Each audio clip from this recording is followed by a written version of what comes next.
The U.S. is so far in debt, the interest payment alone is now costing more than $1 trillion a year, Bloomberg revealed this week.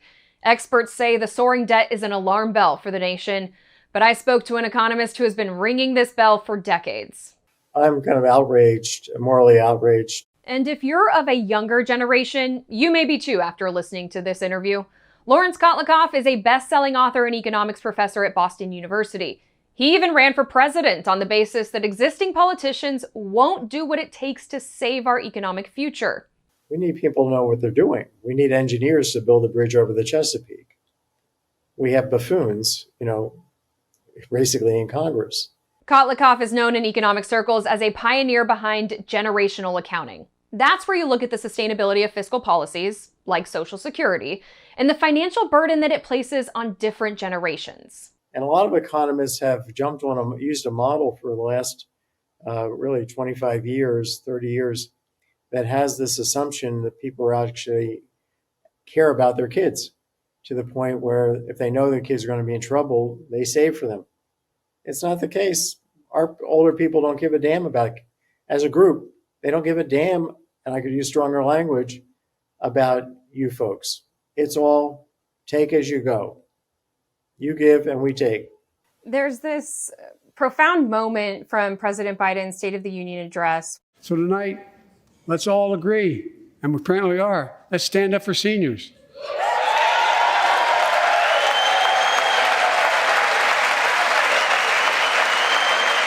Stand up and show them.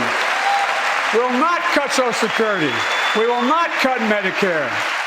Now, I'm not advocating for pulling out the rug from under this entire group of people, but this protects seniors at all costs scenario that we live in. What is that going to cost the next generations? He said that, unfortunately, because maybe he wasn't too aware of the facts. The reality is that we're taking from the young, expropriating the young, giving to the old through so many channels, not just Social Security. We're having tax cuts that are primarily aimed to help the older people, because when the taxes are raised in the future, they're not paying for themselves. We won't be around. We'll get to spend more. You guys will be around.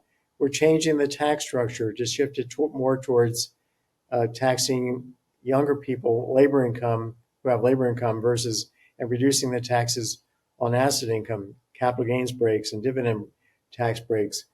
We are expanding Medicare and Medicaid. Most of Medicaid, which is healthcare for the elderly, 70% of those dollars go to the elderly who are in nursing homes. Through all the expansion of these programs and changes in them, we have expropriated younger people every way possible. And does this mean I don't like older people?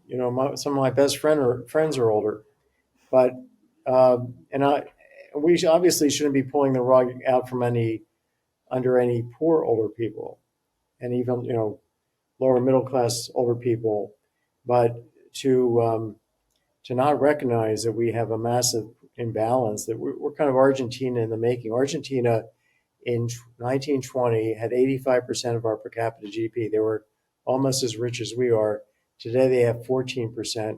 It's all due to running these policies over a century. So this is a slow growth, a slow train wreck. You asked the question, when exactly will things hit the fan?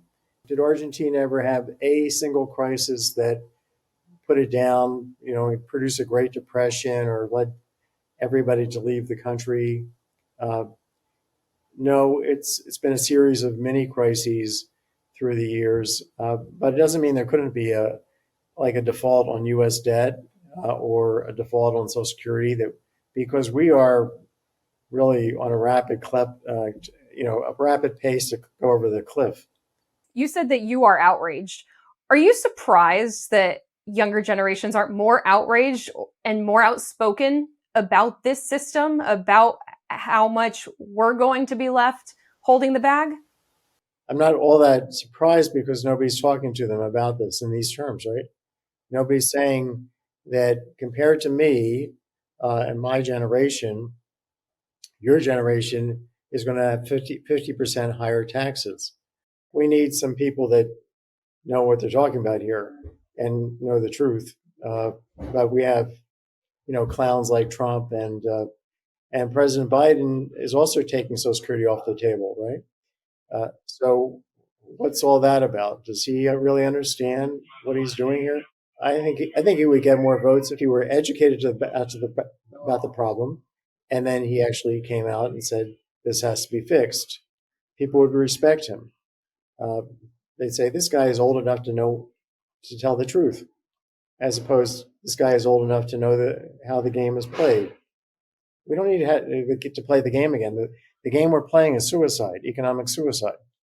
If politicians were to come forward pragmatically and say, we need to come together and solve this problem, we are in a lot of debt and we can't fund the promises that we made to the American people, they would get eviscerated, right? Yeah, you have to appeal to what may not really exist, which is altruism. You have to say to older generations, look, I'm actually looking out for your kids. I want you to look out for your kids. I want you to vote for me. I want you to take a sacrifice. We're in this together. These are all our kids. And they're going to be working together in teams. And we want them to be able to survive. We want the country to survive. We have enough crazies out there trying to kill freedom, democracy, and we need to be strong. And this is the way. This is our future. So we were able to get people together when it was World War II, when we were attacked. Well, we're being attacked by politicians, and so somebody needs to stand up and say the enemy is actually in the halls of Congress. They're the ones who are putting our kids at risk. And vote with me, not with them. I don't know. Maybe that pitch won't work, but it's better to go down losing, telling the truth, than winning, telling a lie, and making your life an economic disaster.